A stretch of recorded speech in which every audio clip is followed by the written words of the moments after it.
Hello, hello, good morning, good afternoon, good evening.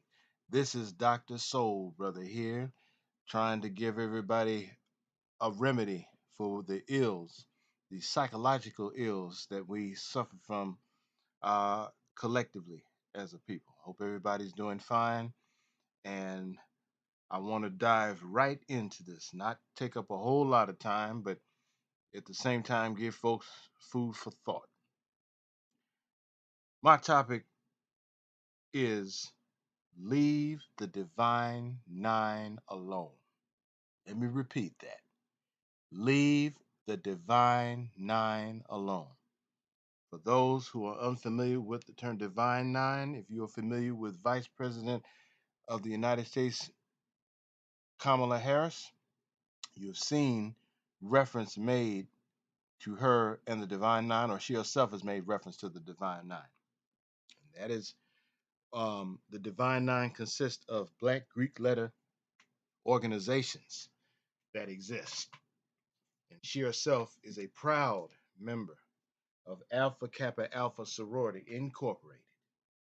Um, I need to break down the importance of our Black Greek letter organization. I have to stress Black Greek letter because you have white Greek letter. Well, we're not talking about them. We're talking about the Black Greek letter organizations. Those organizations came into existence post slavery, post Reconstruction, at the early part of the 1900s. As a matter of fact, let's go back and break this down. You had what was during slavery, you had what was called the Prince Hall Masons, you had the Eastern Stars. Um, and that existed during slavery. Then, post slavery, you had the Boule, which is separate from the Divine Nine, but there's a connection to some extent. Boule founded in 1904. You have a lot of professionals who are part of that. Now, unlike the Greek letter organizations or the Prince Hall Masons or the Eastern Stars, Boule, you have to be invited in, from what I understand. Um, but the Greek letter organizations, you go in and um, inquire about joining, all the rest of that. So, the first Black Greek letter organization was founded December 4th, 1906, on the campus of Cornell University in Ithaca, New York. That's upstate New York. The second Greek letter organization was founded in 1911, I believe. Um, Kappa Alpha Psi Fraternity Incorporated at Indiana University in in Bloomington, um, Indiana. Then you had the Omega Psi Phi fraternity that was founded in on the campus of Howard University in 1911, and then you had Phi Beta Sigma founded at Howard University in 1914. Now, those are the fraternities, and then also you had the um, uh, there's another fraternity, Iota Phi Theta, which was founded in Maryland in 1963. Alpha Kappa Alpha Sorority Incorporated was founded January 15th, 1908. Delta Sigma Theta founded January. Um, that was that one there was founded in at Howard University as well. That's important to know and understand that the first two Black Greek letter organizations, sororities for the women, were founded there. That was founded January 1913. Okay. Then after the you had the Zetas, Zeta Phi Beta, founded January 1920, Howard University. Then lastly, Sigma Gamma Rho, founded November 1922 at Butler University. Okay, Butler. Now, Butler is not an HBCU. Um, Indiana U is not an HBCU. So the majority of our Greek letter organizations were founded at HBCU, Howard specifically. Now, let me move forward. They came into existence because the white folks would not allow blacks into their organizations. And then the other thing is that black people had a need to want to connect with each other. And within that, you had a cultural thing. Um, they played a significant role historically in our community and in our culture. Okay. Now I'm going to talk about the fact that the Greek letters that that you see the members rocking, so to speak, do not represent any contradiction. What do I mean by that? If anybody's old enough to remember, back in the 80s and the 90s, there was this notion that black folk who joined black Greek letter organizations were fools. And also, if you called yourself a Greek, you were a fool. Let's be clear. And this is coming from somebody who actually pledged a fraternity during my undergraduate years at an HBCU. The only thing that is Greek are the letters. The history that you learn has nothing to do with Greece, okay? And there's no homage to the Greeks. There's not even reference made to the so-called Greek philosophers. There are a lot of references made to those black folk in the fraternities and sororities, the founders, as well as those who pledged and were initiated. So Greek letters, that's the extent of it. So it's not a contradiction. It really isn't.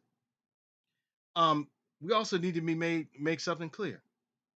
There are Africanisms that exist in our Black Greek letter organizations. For example, if anybody has seen step shows or just folks stepping on the yard, and even the whole pledging process, although it's a little different now because the Pan-Hellenic Council made some changes as far as the pledging goes. But if you go to the old school pledging process, that whole process has Africanism. If you watch the miniseries Roots, the very first episode where you see Kunta Kinte um, going through manhood training, that manhood training in many ways, I'm sorry, what you see going on with the fraternity and sororities is similar to the manhood training that took place, what you saw in Roots, the first episode with a young Kunta Kinte. That was manhood training. Well, it's so what we find, we need to be clear. Black frats are not identical to the white frats, nor are the um, black sororities identical to the white sororities. We need to be clear on that. Okay. So the whole process is different. And all the thing about the bonding and all of that, you have to keep in mind um, when you're online pledging, you're referred to as line brothers or line sisters. Okay. They don't do that in white fraternities and sororities because it's a cultural thing. See, and that brings up this whole point. Even though we all may be Americans in this American society, there are cultural distinctions and cultural differences. Okay. So when a white person sees a black fraternity or sorority on the yard, on the campus, um, going through certain things outwardly, they have trouble relating because that's not identical. Again, it's cultural. Um, I want to talk about some people who are members of or have either were members and are members of our fraternities and sororities. For example, W.E.B. Du Bois, Dr. W.E.B. Du Bois, Alpha Man. Carter G. Woodson, who's considered the father of black history in this country, Omega Psi Phi. Ernest Just, Omega Psi Phi. I think his background was in botany or zoology, something like that. Omega Psi Phi. Um, Huey P. Newton, co-founder of the Black Panther Party, Phi Beta Sigma, as well as a Prince Hall Mason. As a matter of fact, truth be told, not all, but a lot of your uh, members of the Divine Nine are members of the Prince Hall, Scottish Rite, and Eastern Star. Okay? Let's be clear on that. Vice President Kamala Harris, Alpha Kappa Alpha Sorority Incorporated, pledged in the spring of 1986 at Howard University. Dr. Martin Luther King Jr., Alpha Man, is an Alpha, a member of A Phi A, Alpha Phi Alpha. His best friend, Reverend Ralph Abernathy, Kappa Alpha Psi. Michael Jordan, basketball player, Omega Psi Phi. Dr. Betty Shabazz, the widow of Malcolm X, Delta Sigma Theta. Mrs. Myrlie Evers, the widow of Medgar Evers, Delta Sigma Theta. Bill Cosby, comedian, Omega Psi Phi. Okay? Pan Africanist Kwame Nkrumah from Ghana attended Lincoln University back in the day. He pledged Phi Beta Sigma. Same thing with Nnamdi Azikiwe, who became a leader in Nigeria. He also pledged Phi Beta Sigma. Norman Washington Manley, the father of Michael Manley, both of them served as prime ministers in their country of Jamaica. Norman Washington Manley pledged Alpha Phi Alpha Fraternity Incorporated. The historian, underrated and underappreciated, I dare say, Charles H. Wesley, Alpha Phi, proud Alpha Phi Alpha member. Not only was he a member of Alpha Phi Alpha, he was a proud member of Prince Hall Mason, and he was also a member of the Boule. His daughter, Charlotte Wesley Holman, Delta Sigma Theta. We could go on. The list is long. So these people, these naysayers, and I'm being polite when I say that, who want to take a dig at and try to tear down our institutions, institutions that served as a bridge over troubled waters and got us from point A to point B. And I challenge dare anybody to show me where black fraternities and sororities have been a hindrance in our community. Now I will say this and acknowledge that there were some things that went on that created problems, like out of control hazing. But those things represent what? That type of thing represents self-inflicted wounds. But I know you who go in on the fraternity sororities, your motivation has very little, if any, to do with out of control hazing. In fact, truth be told, you use out of control hazing as a pretext to go in on the fraternity sororities. Your main thing has been what? The fact that you're walking around with these Greek letters. Okay? That's been your angst. That's been a problem in your mind. And you want to turn around and impose your personal hangups on other people, which is very selfish, very selfish. And here we are at this stage in the game in 2023. We're saying we're not having it anymore. No more of this. We're putting you on notice to back up off of that. And I'm going to go into something that I was going to go into later, but I'm going to go into it right now while it's fresh on my mind.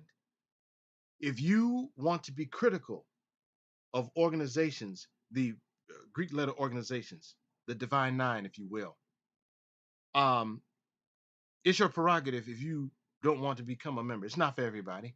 That's understood, and we respect that. However, what you're not going to do is impose your biases, hangups, and all the rest of it on other people. Keep that stuff to yourself. Keep it to yourself. Why do I say it so strongly? Because I recognize what damage this has done.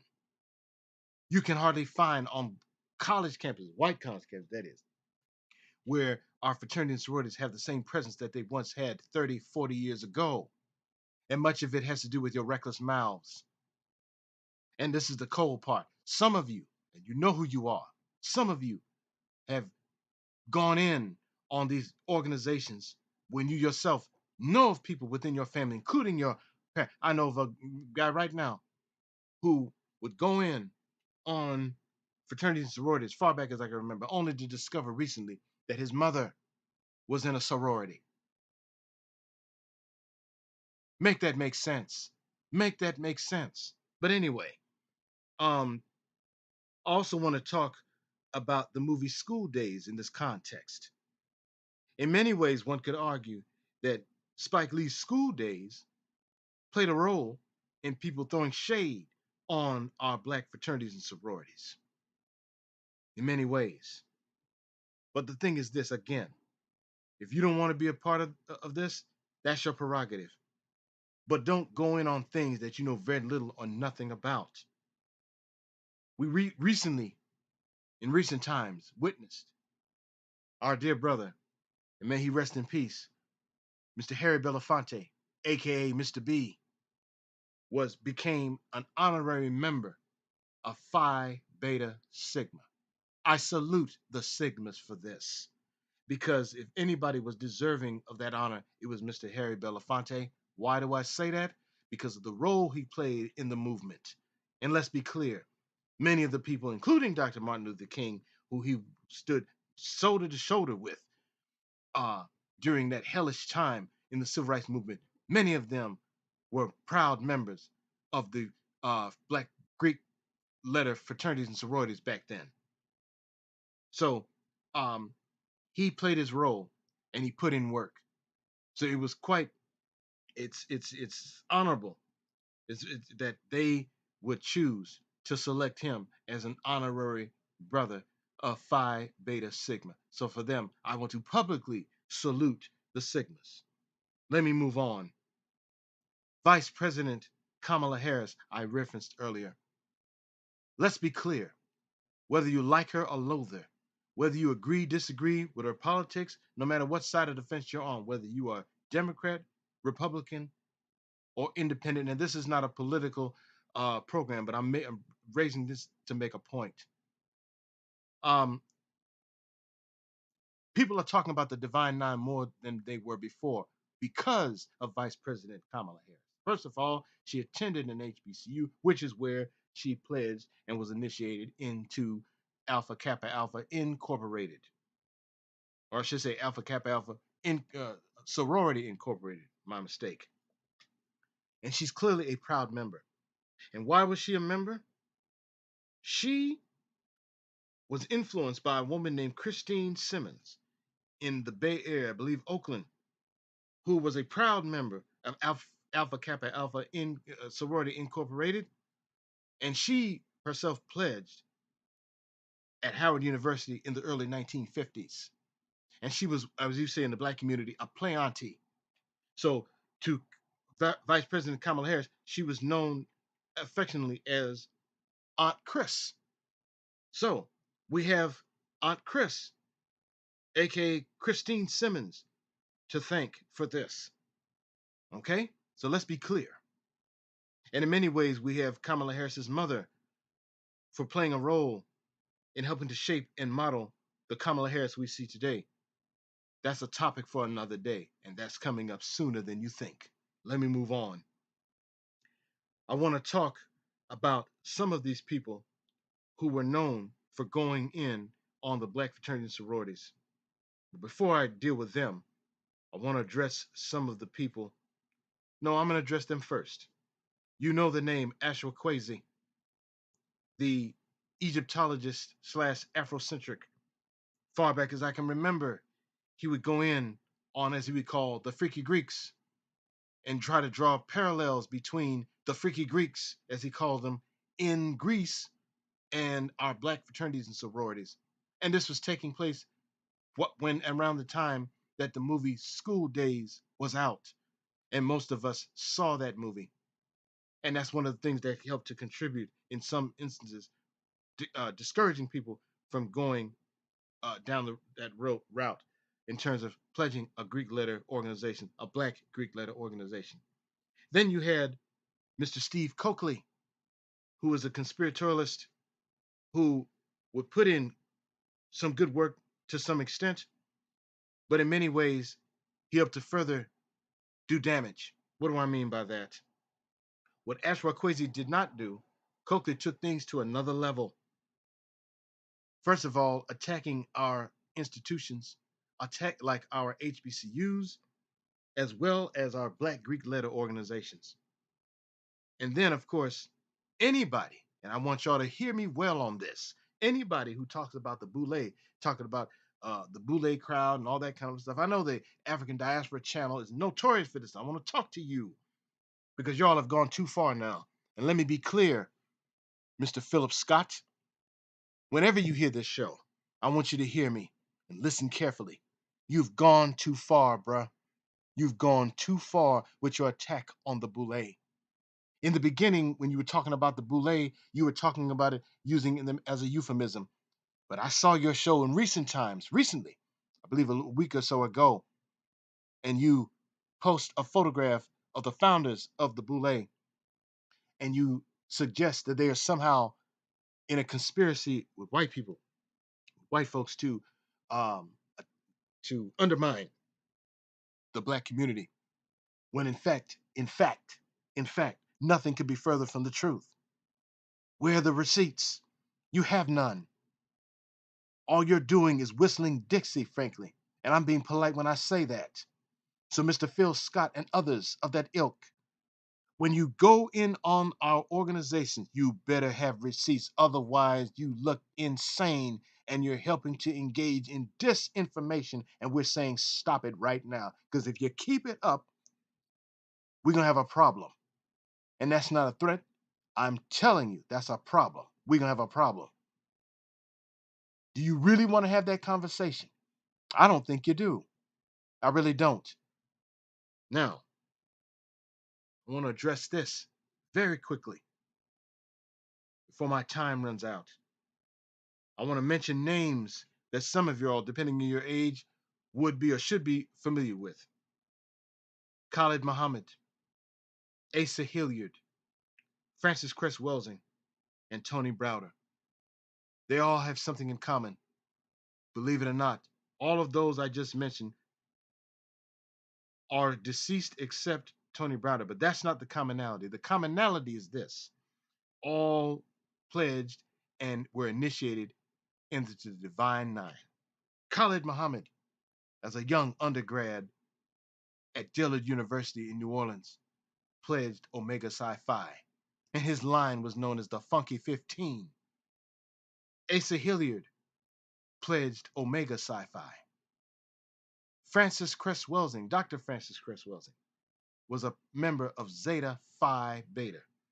And Tony Browder is a member of Alpha Phi Alpha Fraternity Incorporated. Now, I'm going to mention somebody else here who you may or may not know was a proud member of Kappa Alpha Psi, and that was the attorney, may he rest in peace, Chokwe Lumumba. That's right, Chokwe Lumumba was a member of Kappa Alpha Psi, and by extension, his son is a member of Kappa Alpha Psi. And let's be clear, Chokwe Lumumba, attorney Chokwe Lumumba, became a member of Kappa Alpha Psi while he sported the name Chokwe Lumumba. In other words, he didn't become a member of Kappa Alpha Psi before he changed his name. He was initiated into that organization, into that fraternity, as Chokwe Lumumba. Are you going to say he was a brainwashed Negro? You've got to be out your wig hat. If that's what you think, and that's what you want to impose on other people. And while I'm at it, let's be clear. Steve Coakley had his own personal hangups. Personal hangups. Truth of the matter is, he, in his younger years, was trying to become a member of the Divine Nine. You all didn't know that, but that's real. We got the receipts. So then you ask, well, why would he go in on those organizations? It's called sour grapes. That's what we're dealing with. So I would, listen, watch the movie School Days very carefully. Look at the character Dap Dunlap, Mr., as his girlfriend called him, all the way down pro-black nationalist. Look at it carefully. He was online pledging, but he dropped for whatever reason.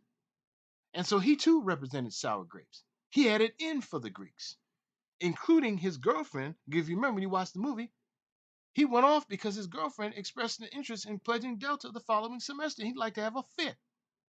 That was his problem. But yet, uh, he wanted his cousin to pledge. Make that make sense? No, it makes sense only if you understand this.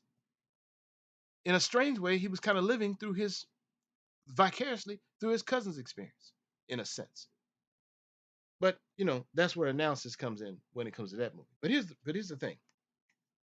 Um, these people, the Afrocentrics, who go in not just on the black fraternity and sororities, they're going on the black church, our HBCUs, etc.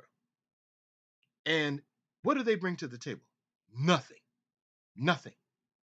What has the AAPRP brought to the table? What institutions have they built? What has Patrice Lumumba Coalition built? Do they even exist? No, they don't. They are defunct. But guess what? Not only that, there was a so-called African fraternity at Morehouse College in the late 80s. Guess what? That's defunct. That was a way to try to reinvent the wheel, which wasn't necessary. Called itself Kemet New. Well, guess what? Where Kemet New at now? Nowhere to be found because they're defunct. Okay? Eddie Claude would know about that. Ain't that right, bruh? Because from what we understand, you pledged that as an undergrad. It'd be very interesting to hear what he has to say about Kemet New, why he went that route, and what happened to them. Why are they still standing? But guess what? All of the Divine Nines that exist have been existing since the early 1900s, and they're still here. As a matter of fact, I want to publicly salute the young ladies, the ladies of Alpha Kappa Alpha Sorority Incorporated. Why? Because they recently established a credit union. That's an institution. Patrice Lumumba Coalition hasn't done that. All African People's Revolutionary Party hasn't done that. No, what these organizations, what they've done, they've tried to disabuse us of our American identity, which is a crime, a straight up crime. That's what they've done. And they've done damage. And so the reality is this: if you bet on that horse, you will go nowhere. Period. Period. Now, I'm going to say this in closing.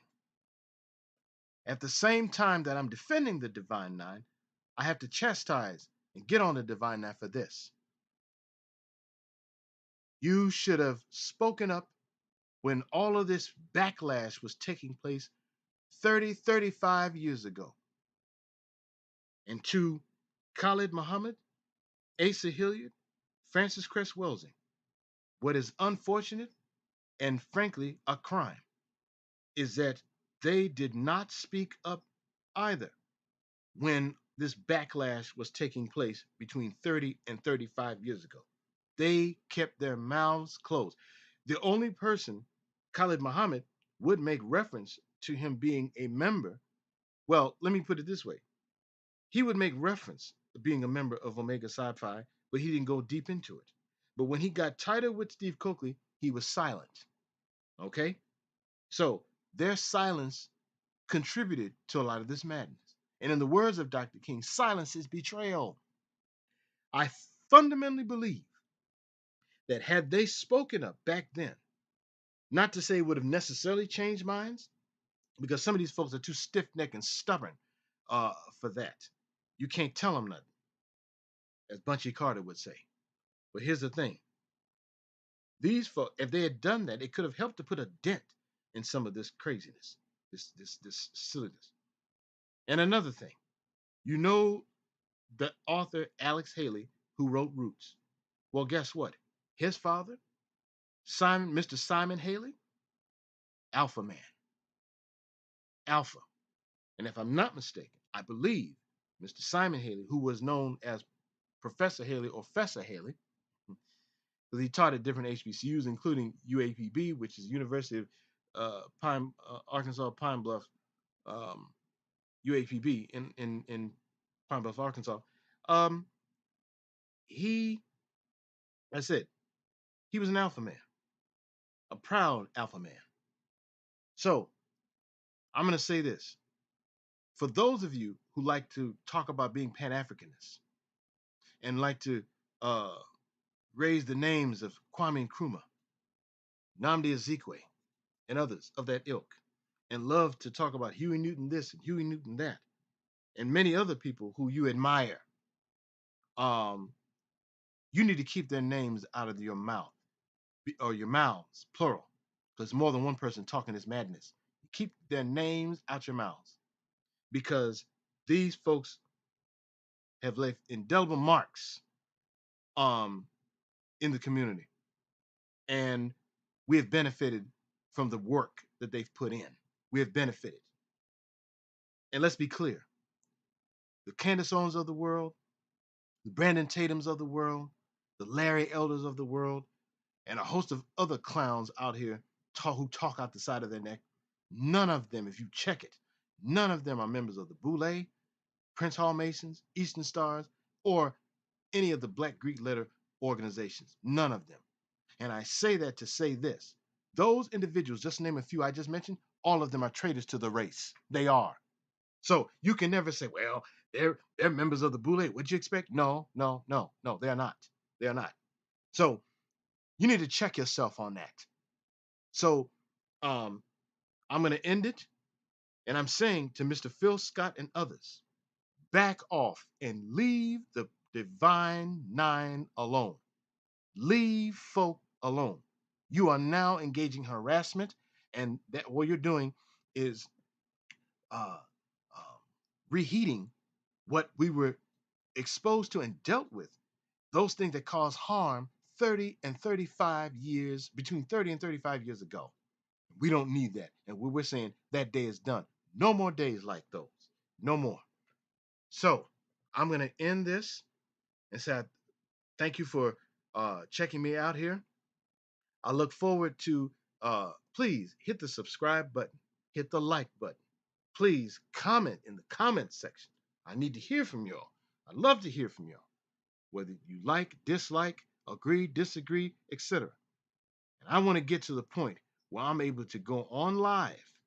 We have a, and at some point we'll do this. We'll have a Q&A with this. I welcome that. I don't run from this stuff. I don't run. I believe in meeting things head on. So you got something to say to Dr. Soul Brother? Come with it. Come with it. Okay? I'm right here. I ain't going nowhere. So please share this with other people. Share this with other people who may be Divine Nine members. And until the next time, God bless.